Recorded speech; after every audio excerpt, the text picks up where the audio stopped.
तो आज जो है हमें क्वाड्रेटिक इक्वेशन का वर्ड प्रॉब्लम करना है, quadratic equation based word problems.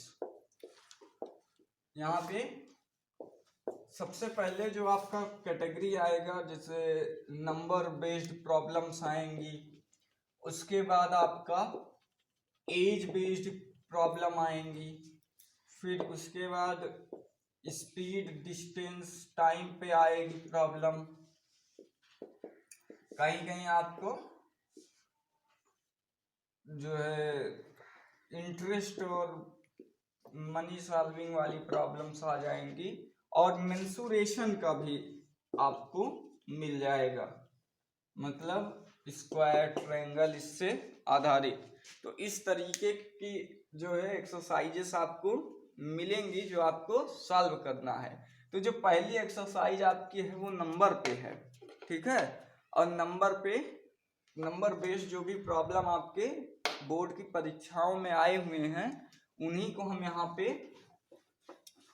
Solve करने का आज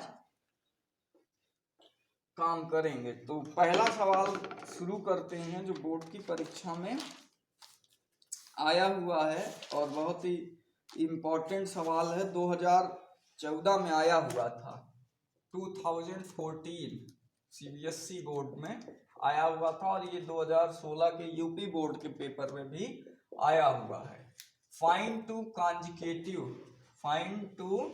कॉन्जिक्यूटिव ऑड नंबर, दो लगातार ऑड नंबर निकालिए, ऑड पॉजिटिव इंटीजर्स कह दीजिए, odd positive integers whose sum of whose squares is 290, sum of whose squares is 290, जिनके स्क्वायर का सम कितना है 290। अब देखिए नंबर कैसे मानेंगे, आप जानते हैं कि ऑड नंबर इस तरीके से होता है 1 3 5 7 9, इस तरीके से बढ़ता जाएगा। अब गौर करिएगा कि अगर क्या किया जाए, इस नंबर को हम एक वेरिएबल दे दें यक्स ना, पहला अगर हमने ऑड नंबर अपना यक्स माना, तो इससे बड़ा जो लगातार इसके बाद कॉन्जिक्यूटिव मतलब होता है लगातार, तो इसके बाद ये जो दूसरा वाला मिलेगा इसका वेरिएबल कितनी दूरी पे है, यक्स प्लस 2, यक्स में मतलब इसको लिख सकते हैं ना 3 + 2, मतलब ये यक्स प्लस 2, इसको मानना हो तो यक्स प्लस 2 मानेंगे। तो ये मानने का तरीका होता है कि आप कैसे ऑड नंबर है इवन नंबर को लगातार मानेंगे। अगर एक को यक्स माने तो x plus 2, x plus 4, x plus 6, ऐसे जो है चलता जाएगा दो दो के डिफरेंस पे, ठीक है। तो यही हम यहाँ पे काम कर रहे हैं। काम क्या कर रहे हैं, लेट कर रहे हैं, let the first odd positive integer be x, then its conjugative odd integer will be x + 2। एक x है और दूसरा x + 2 हो गया। तो अकॉर्डिंग टू क्वेश्चन, प्रश्न में क्या कहा है, अकॉर्डिंग टू क्वेश्चन जो भी कहा है वही लिखे। कह रहा है कि सम ऑफ हुज स्क्वायर्स इज 290, जिसके स्क्वायर्स का सम कितना है 290। तो अगर स्क्वायर करिए दोनों का और जोड़ दीजिए, वही क्या है 290। अब इसी इक्वेशन को आपको सॉल्व करना, तो एक्स स्क्वायर प्लस इसको a + b के होल स्क्वायर से ओपन करिए, तो एक्स स्क्वायर + 4 + 2x = 290, यही आएगा, ठीक है, 4x = 290। अब देखिए x स्क्वायर कितना, x स्क्वायर 2x² माइनस यहाँ पे देखिए प्लस 4x, और उसके बाद ये 4 इधर है, इधर आएगा -290, तो माइनस करके 4 के साथ प्लस -286 बचेगा, यही बचेगा, -286 बच गया। अब क्या कर सकते हैं, 2 से डिवाइड कर सकते हैं इस इक्वेशन को, तो x स्क्वायर प्लस 2x और माइनस 2 से जब डिवाइड करेंगे तो ये 143 बन जाएगा। अब आपको करना क्या है, 143 का ऐसा फैक्टर ढूंढना है कि माइनस करने पे, सब्ट्रैक्ट करने पे 2 आ जाए। ठीक है, तो आप देखिए फैक्टर क्या है, इसके आगे ऐसे करेंगे तो 143 के फैक्टर करने हैं ना, 143 के जब आप फैक्टर करेंगे जिसको सब्ट्रैक्ट करने पे 2 आए, तो इस तरीके से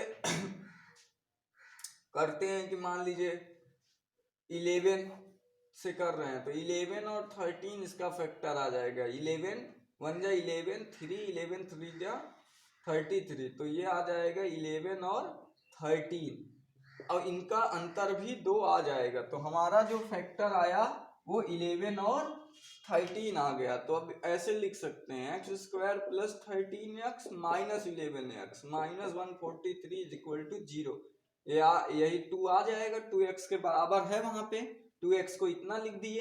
अभी पहले इसमें कॉमन लेंगे और इसमें कॉमन लेंगे, तो x जब कॉमन लिया तो x plus 13। Method of solving आपको बता दिया गया ना, आप पुराने वीडियोस देखेंगे तो आपको कैसे सॉल्व करना है ये पता चल जाएगा।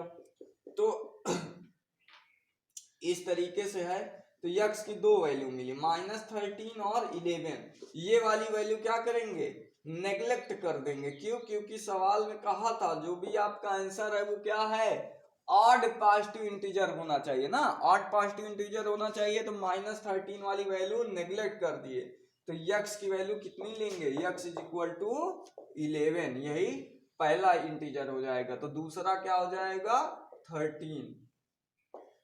ठीक है, ये फर्स्ट इंटीजर, ये सेकंड इंटीजर, ये आगे आप लिख लीजिएगा इस तरीके से। Hence neglecting this value as it is stated in the question that the integer will be positive integer, so we take 11 when the first integer is 11 then the other will be 13। ठीक है, इस तरह से लिखिएगा। मेरे पास थोड़ा सा जगह की कमी है तो मैं सारी बातों को लिख नहीं सकता हूँ, आपको तरीका बता दिया, इक्वेशन सॉल्व कर दिया, आप जैसा पैटर्न है लिखने का आंसर को उस तरीके से लिखिएगा, जैसे 1-2 सवाल में बताया हूँ उस तरह से लिखेंगे तो ही जो है बोर्ड में पूरे के पूरे अच्छे नंबर आपको मिलेंगे। अब दूसरे सवाल पे आते हैं। एक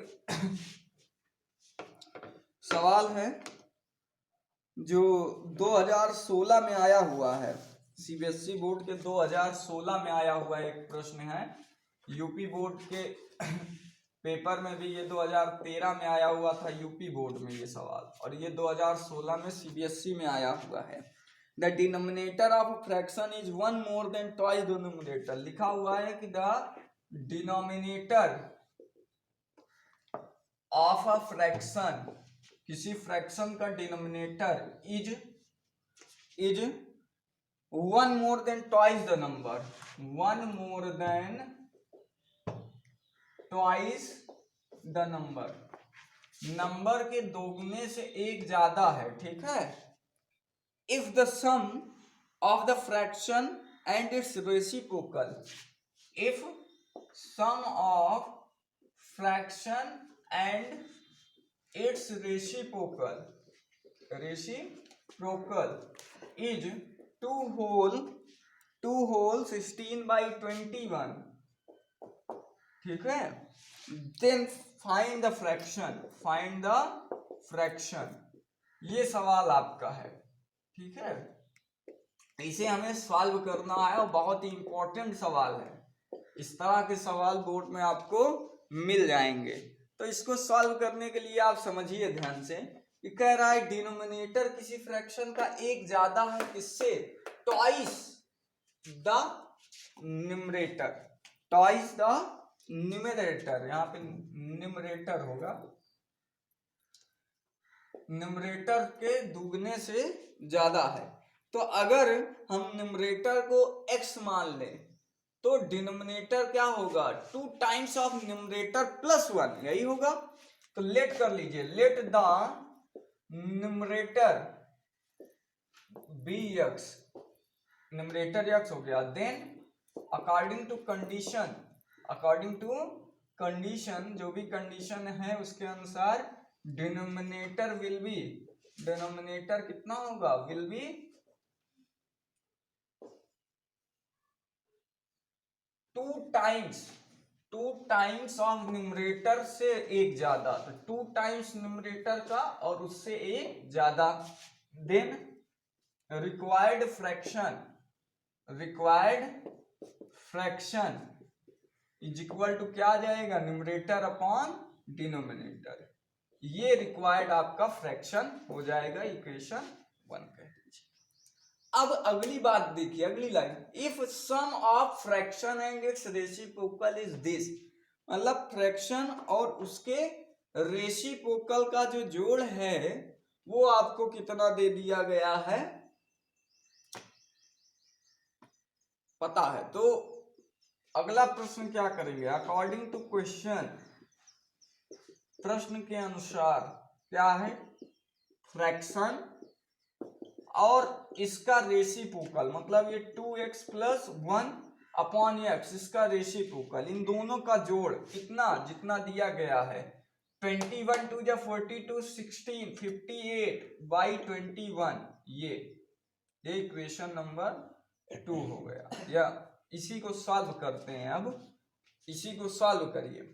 तो जब इसको सॉल्व करेंगे तो क्या हुआ, आपको लेना पड़ेगा एलसीएम, x 2x है, ये एलसीएम हो गया 2x प्लस 1 इंटू एक्स, तो x यहाँ मल्टीप्लाई हुआ, 2x प्लस 1 यहाँ होल स्क्वायर में आ गया इस तरह से, और इज इक्वल टू 58 बाई 21।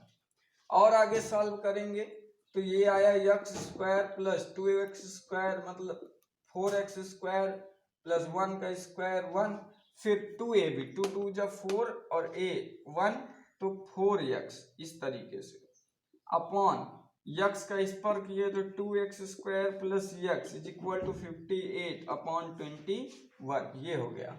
इसके आगे बढ़ते हैं, देखिएगा इसके आगे जब बढ़े तो हमें पता चला कि ऊपर क्या हो गया 5x square plus 4x plus 1 हुआ, और अपॉन में 2x स्क्वायर, या इसी में 21 का मल्टीप्लाई इधर आ जाएगा, और is equal to 58 into 2x square plus x, इस तरीके से आ जाएगा। 21 का इस पे मल्टीप्लाई तो 105x स्क्वायर, 21 का 4 पे किए तो 84x plus 21 is equal to 58, तो 58 टू जा 116x स्क्वायर प्लस 58x, इस तरीके से आया। अब ये पूरा टर्म इधर भेज दिए तो 116x में 105 कम कर दीजिए तो 11x स्क्वायर बचेगा, 84x उधर जाके माइनस करेगा तो 58 में 84 अगर आप कम करेंगे तो 84 में 58 आप कम करेंगे तो कितना मिल जाएगा आपको, 60 मान लीजिए कम करते तो आपको मिलता 24, दो ज्यादा कम कर दिए हैं 26x मिल जाएगा आपको, और 21 इधर गया तो -21 इज इक्वल टू 0। यही आपका क्वाड्रेटिक इक्वेशन बन जाएगा कि 11x square minus 26x plus और -21। अब देखिए यहाँ पे अगर आप इक्वेशन को सॉल्व करेंगे तो ये 21 का सबसे पहले 11 में मल्टीप्लाई करना पड़ेगा ना, और जो भी आएगा, क्योंकि इक्वेशन किस फॉर्म का है ax square plus bx plus c is equal to 0 form का बना लिए, तो इसका इसमें पहले मल्टीप्लाई करेंगे तब b के लिए स्प्लिट करेंगे, और इस तरह का इक्वेशन आगे हमने सॉल्व करना आपको सिखाया है। तो उस तरीके को जब आप अपनाएंगे तो सॉल्यूशन आपको मिल जाएगा। तो करके देखते हैं कि क्या करना है आपको। तो 21 और 11 का फैक्टराइजेशन, मल्टीप्लाई करने की जरूरत नहीं, फिर आपको तोड़ना ही पड़ेगा ना। तो प्रोडक्ट में ये आ गया। अब देखिए 26 आना चाहिए, क्या करने पे, माइनस करने पे 26 आना चाहिए। अभी क्या 11 में अगर 21 में अगर आप 11 घटा देंगे तो क्या आ जाएगा, आपको मिल जाएगा 10। आपको और बढ़ाना है, मतलब एक फैक्टर आपका काफी बड़ा होना चाहिए। दोनों फैक्टर के बीच में अंतर आप बढ़ाइए। जब आप दोनों फैक्टर के बीच में अंतर बढ़ाएंगे तभी जो है आपको क्या मिलेगा, बड़ी वैल्यू मिल पाएगी। तो इसके लिए हमने 11 तो एक प्राइम है, 21 को लिख सकते हैं 3 इंटू 7 इंटू 11। अब देखिए इसका मल्टीप्लाई कर दीजिए, 33 इंटू 20, 33 हो गया 11 और 3 का, और इंटू 7। अब भाई दो चीज है, उसको फैक्टराइज करते गए, किसी को भी किसी के साथ मल्टीप्लाई करेंगे। मल्टीप्लाई एक एसोसिएटिव प्रॉपर्टी को और डिस्ट्रीब्यूटिव प्रॉपर्टी को और कम्युटेटिव प्रॉपर्टी को फॉलो करता है। जो भी बेसिक रूल होते हैं, प्रिंसिपल होते हैं, एडिशन और मल्टीप्लिकेशन के लिए वैलिड होते हैं, तो उससे कोई फर्क नहीं आएगा। चाहे ए इंटू बी इंटू सी लिखा है तो ए इंटू सी करिए, चाहे ए इंटू बी करिए, आप ये सब बेसिक जानते हैं ना। तो वही बात है कि 11 का 3 में किया तो 33 आ गया, और इंटू 7। अब 33 में 7 घटाएंगे तो आपको 26 मिल जाएगा। मतलब आपके रिक्वायर्ड दो फैक्टर क्या है, 33 हैं और 7 हैं। समझ गए आप।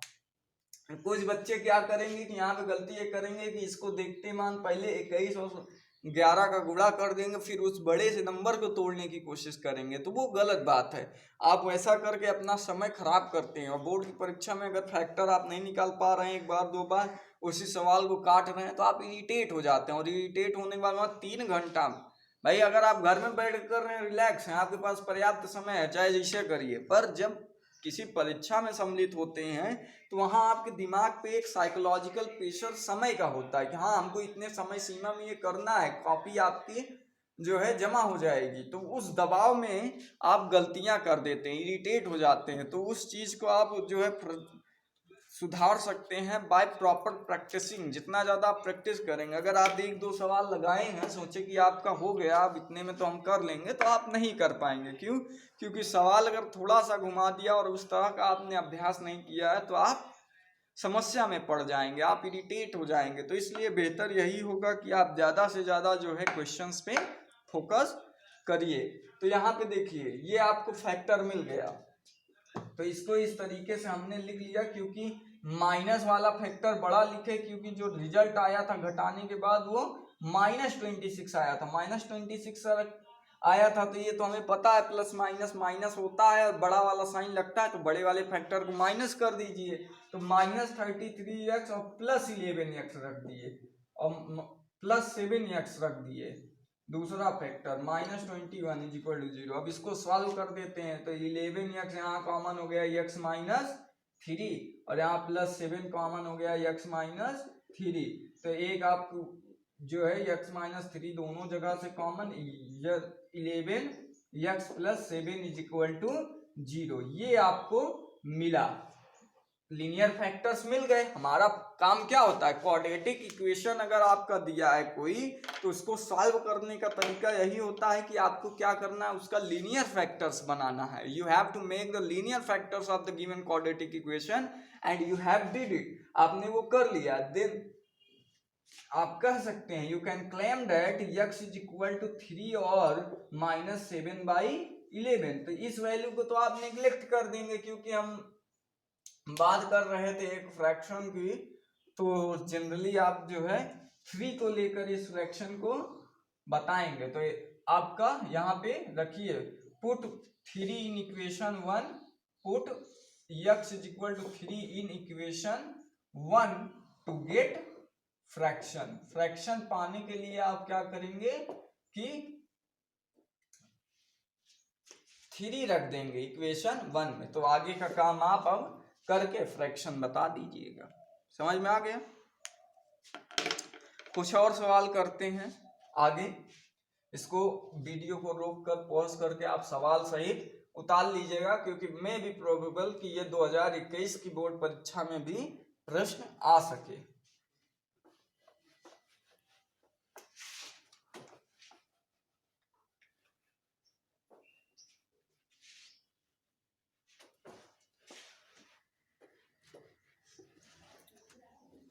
एक सवाल देखते हैं, लिखा हुआ है कि if the sum of first n even natural number, if the first sum of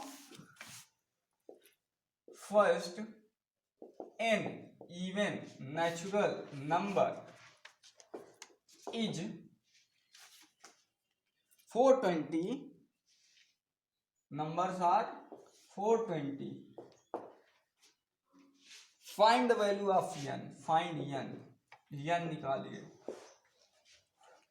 आसान सा बात है, कुछ बेसिक कॉन्सेप्ट आपको समझना है। इसमें तरीका क्या है अब देखिए।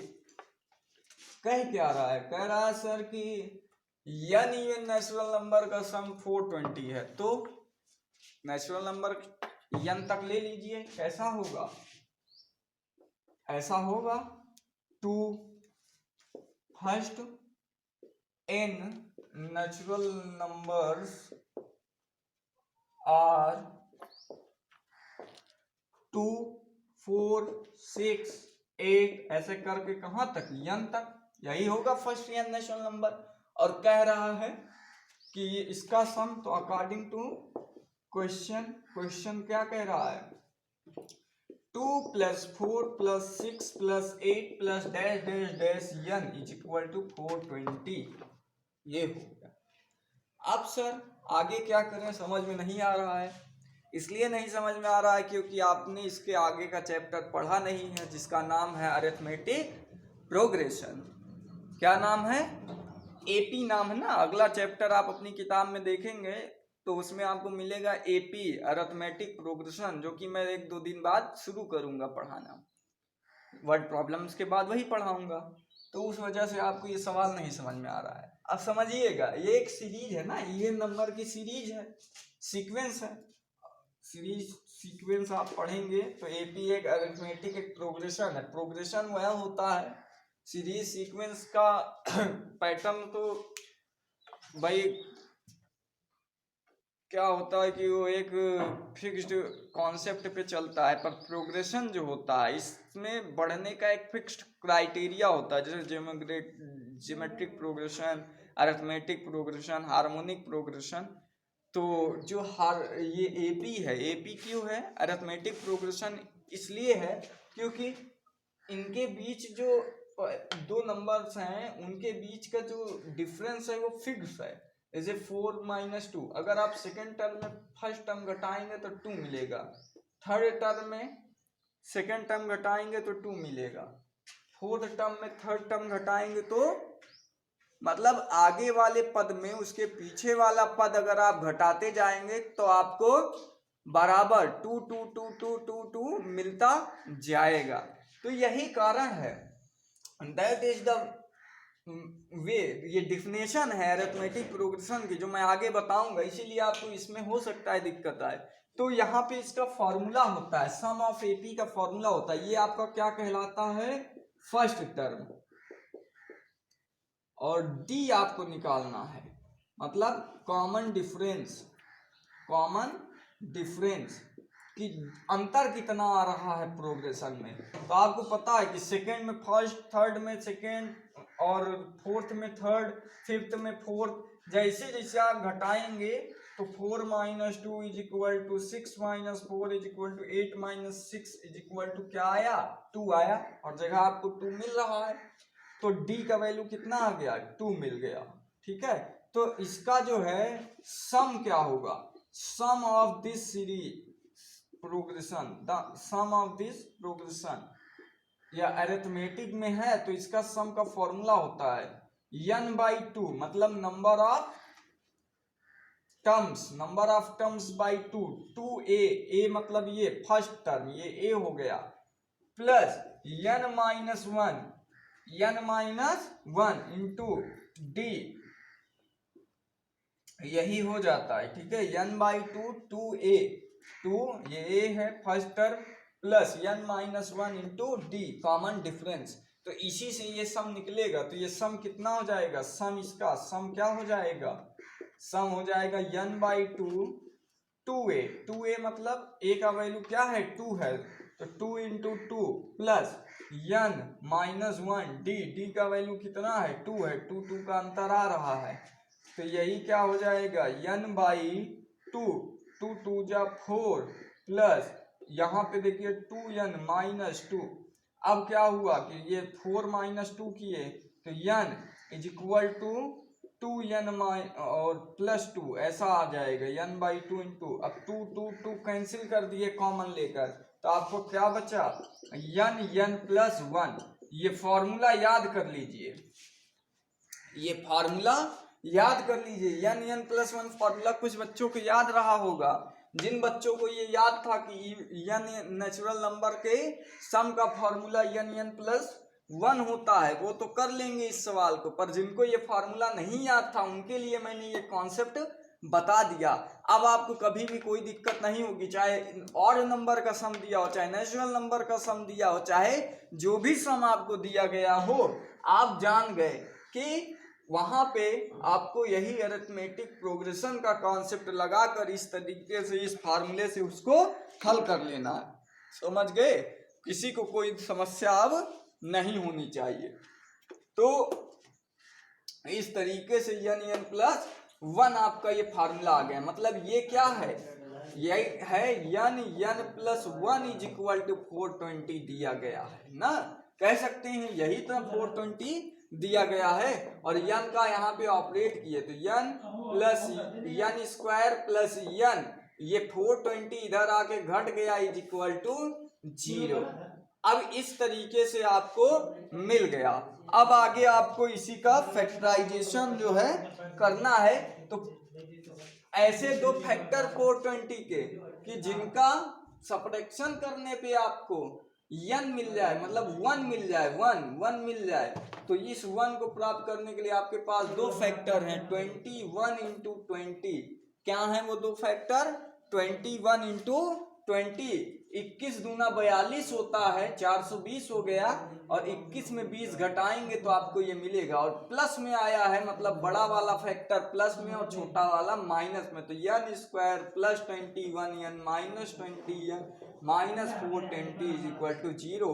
तो n common n plus n common n plus 21 minus 20 common n plus 21 is equal to 0, n plus 21 और n माइनस 20, ये दो फैक्टर मिल गए, ये लीनियर फैक्टराइजेशन हो गया। तो यहाँ से n इज इक्वल टू आपको दो वैल्यूज मिल गई, n is equal to minus 21 और माइनस प्लस 20, तो n माइनस 21 नहीं हो सकता है, इसलिए n नंबर ऑफ टर्म्स जो है जो हमें पता करना था, n बराबर क्या आ गया 20 आ गया, यही हमारा क्या है आंसर है। तो इस तरीके से आपको इसका रिजल्ट मिल गया, that is the way of doing. अब ये जितने भी सवाल आज मैंने आपको बताए ये बोर्ड के पर्सपेक्टिव से बहुत ही इंपॉर्टेंट सवाल हैं, चल रहे हैं, आपको बिना किसी जो है समस्या के इन सवालों को समझना है, ठीक है। अगर आपको कोई समस्या आती है कि इस सवाल को आप ना समझ पाए हो, यहाँ किसी भी कॉन्सेप्ट में कोई भी रिलेट नहीं हो रहा है, तो आप क्या करिए कि आप कमेंट बॉक्स में मैसेज करके, कमेंट बॉक्स में कमेंट करके इस सवाल को आप पूछ सकते हैं, और मैं ये सवाल फिर से आपको बताऊंगा, ठीक है। अब आगे देखते हैं, आपके लिए अगला सवाल आपको बताता हूं जो 2016 में आया हुआ है, बहुत ही इंपॉर्टेंट सवाल है, बोर्ड की परीक्षा में 2016 में सवाल आया था। आप वीडियो को रोककर इस पूरे सवाल को कॉपी करिएगा कॉन्सेप्ट को, क्योंकि ये बहुत ही इंपॉर्टेंट है। अब आगे देखिए, जो अगला सवाल है आपका बोर्ड की परीक्षा में आया हुआ है, बहुत ही महत्वपूर्ण क्वेश्चन है, वो जानते हैं। 2016 के पेपर में ये उपलब्ध था, दोनों बोर्ड में एक साथ आया था, ये सीबीएसई बोर्ड के भी प्रश्न पत्र में था, आउटसाइड दिल्ली में हर और जो है यूपी बोर्ड के भी प्रश्न पत्र में ये सवाल ऐसा एक मिला था कि 2 digit number is 4 times the sum and 3 times the product of digit. कह रहा है a 2 digit number is 4 times the sum and 3 times the product of its digits अब आगे आपको करना क्या है, फाइंड द नंबर आपको बताना है कि ये नंबर क्या होंगे। तो सॉल्यूशन देखिए कह क्या रहा है, समझिएगा ध्यान से। कह रहा है एक 2 अंकों की संख्या है, 2 डिजिट नंबर है, इस तरीके से कि 2 digit number is 4 times the sum of its digit. वो नंबर क्या है, बराबर है कितना, 4 गुना बराबर है किसके, अपने डिजिट्स के सम के। अगर वो 2 डिजिट्स का सम कर दिया जाए तो उसके 4 टाइम्स है, और 3 times the product of its digit, और 3 गुना है किसके 3 गुना है अपने डिजिट्स के प्रोडक्ट के बराबर है। तो अगर यहाँ पे हम करें तो यहाँ पे हमें 2 वेरिएबल लेकर इस सवाल को करना पड़ेगा। तो देखिएगा ध्यान से, let the unit place digit be Y and tens place digit be X. Unit place digit आपका वाई हो गया और टेंस प्लेस डिजिट आपका क्या हो गया, यक्स हो गया। ये 2 चीजें आपने मान ली। Then the number will be, number बराबर कितना हो जाएगा, 10 यक्स प्लस वाई। ये आपका नंबर हो गया, इक्वेशन नंबर 1 हो गया। अब अकॉर्डिंग टू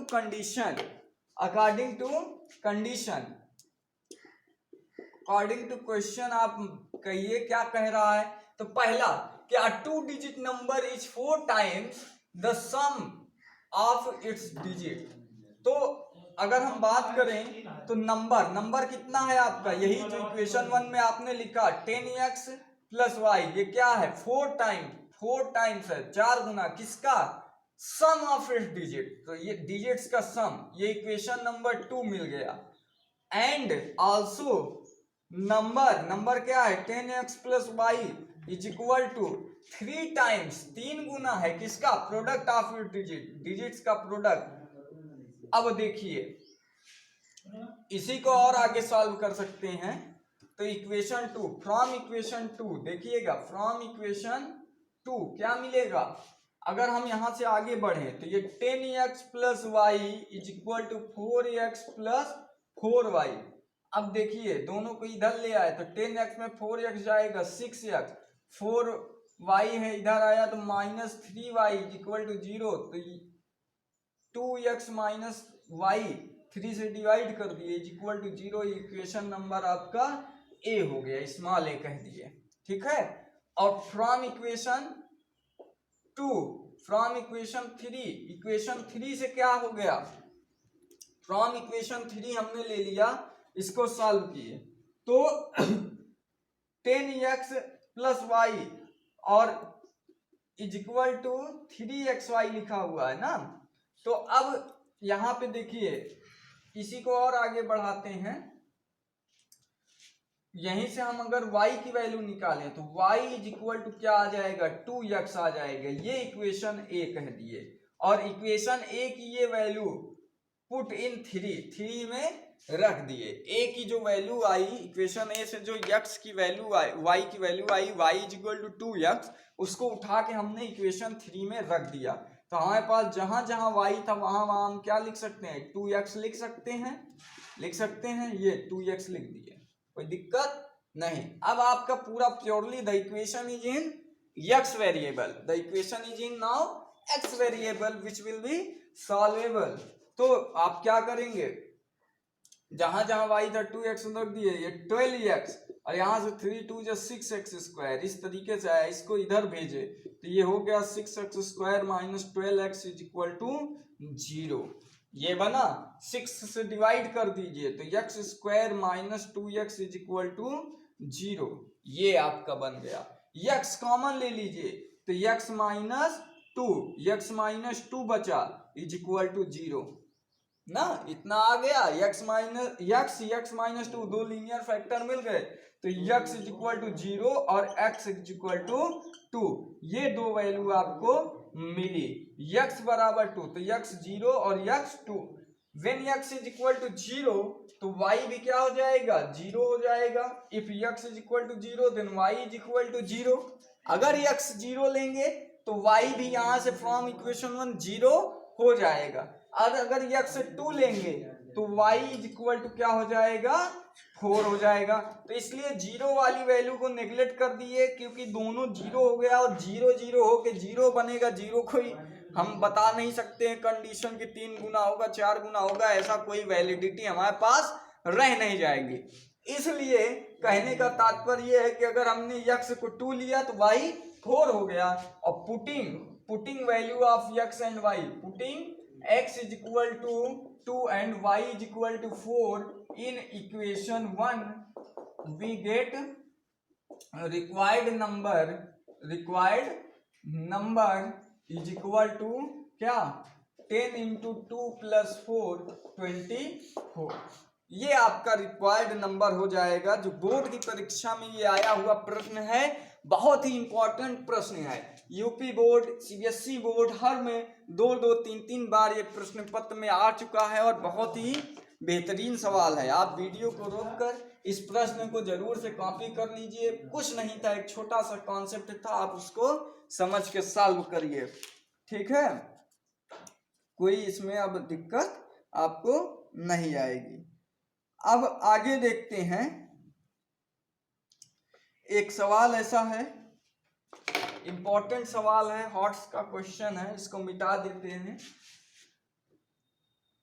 हटा दे रहे हैं इसको। अब आप लिखिएगा इस प्रश्न को और अपने से सॉल्व करिएगा। नहीं आएगा तो फिर से देखकर समझकर फिर लगाइएगा। 2-3 बार अगर लगा लेंगे तो फिर कॉन्सेप्ट क्लियर होने के बाद कोई दिक्कत नहीं आएगी। अब आगे एक सवाल देखते हैं। बहुत ही इंपॉर्टेंट सवाल है। एग्जाम्पल नंबर 14 आपको आईडी शर्मा की बुक में मिल जाएगा। ये सवाल लिखा हुआ है, question 1/4 of a herd of camels 1/4 of a herd of camels was seen in the forest। कह रहा है कि कैमल्स के झुंड का 1/4 आपको फॉरेस्ट में, जंगल में दिख रहा है। Twice the square root of the herd, twice the square root of the herd had gone to the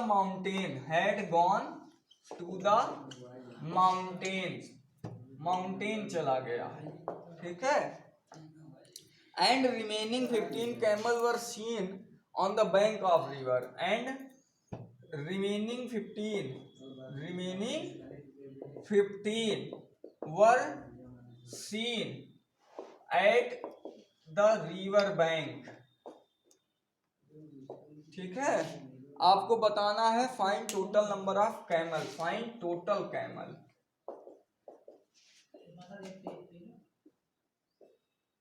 find total number of camel आप जो है बताएंगे कैमल कितने हैं। तो बहुत ही आसान है ये करना, नहीं आसान है, किए होंगे ऐसा प्रश्न आप बोर्ड जो है बोर्ड की परीक्षाओं में तो आता है। कंपटीशन एग्जाम में जो बच्चे आगे चल के कंपटीशन में देना चाहते हैं मैथमेटिक्स वनडे एग्जाम्स के लिए, तो ये सवाल बहुत ही कॉमन है। वहां पे क्या है कि लेट कर लीजिए, सॉल्यूशन देखिए बहुत आसान है। Let the total number of camel be x, total मान लीजिए कि टोटल जो कैमल थे उनकी जो संख्या थी टोटल कैमल की वो क्या थी, x थी ना। तो कह रहा है 1/4 of the herd was seen in the forest. तो number of camels in forest is equal to total का 1/4 1/4 हो जाएगा। फिर twice the square root of the herd gone to the market। तो नंबर ऑफ फॉरेस्ट में हो गया, mountains पे कितने गए, number of camels at mountain पे कितने हैं, twice the square root of herd, दुगना कर दिए किसका, स्क्वायर रूट किसका, झुंड का। तो झुंड में यक्स टोटल थे उसका स्क्वायर रूट लेके उसका दुगना कर दिए। And the remaining 15 were seen at the mountain river bank. तो बचे 15।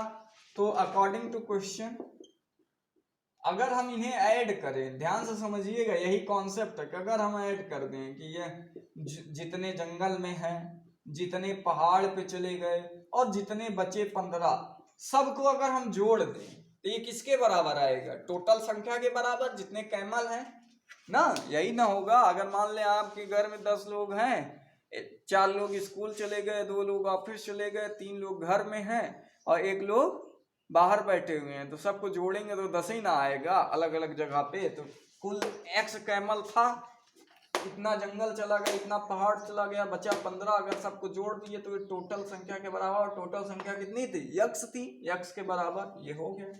अब इसी इक्वेशन को आपको सॉल्व कर लेना है, काम हो जाएगा। तो ये 4 से मल्टीप्लाई कर दीजिए तो x + 2 √ x और 15 चौको 60, यहाँ पे 4 2 जा 8 हो गया, 8 √x और यहाँ पे अंदर ये 4x इधर हो जाएगा, 4x। अब ये सब इधर गए तो 4x में जब इधर भेज दिया आप तो 3x आया, ये इधर गया तो माइनस, और 8 √x आ गया और इधर गया -60 = 0 आ गया। तो इस तरीके से आपका इक्वेशन क्या बन गया, 3x - 8 √x माइनस जो है इतना आ गया। अब अगर इसे सॉल्व करना है तो क्वाड्रेटिक इक्वेशन इसका बना सकते हैं ऐसे, लेट √x = y, √x को मान लिया हमने y, तो ये हो जाएगा 3y²। तो x बराबर y² हो जाएगा, तो 3y² - 8y - 60 = 0। अब y के लिए सॉल्व करके यहाँ वैल्यू पुट कर दीजिए, आपको x की वैल्यू मिल जाएगी। समझ गए। तो इस तरीके से आज हमने बात किया आपको कुछ जो है problem based on number system. अब एक्सरसाइज की 2 4 10 सवाल और हम आपको बोर्ड में आई हुई सवाल, बेहतरीन सवाल करेंगे। उसके बाद फिर आपका अगला जो है स्पीड डिस्टेंस पे बात होगी। अगली क्लास में आपका एक्सरसाइज कराया जाएगा इस पे नंबर सिस्टम पे, और 10-15 सवाल देख लेंगे जो बोर्ड में आएगा, उससे आपका काम हो जाएगा, फिर आपको दिक्कत नहीं होगी। धन्यवाद।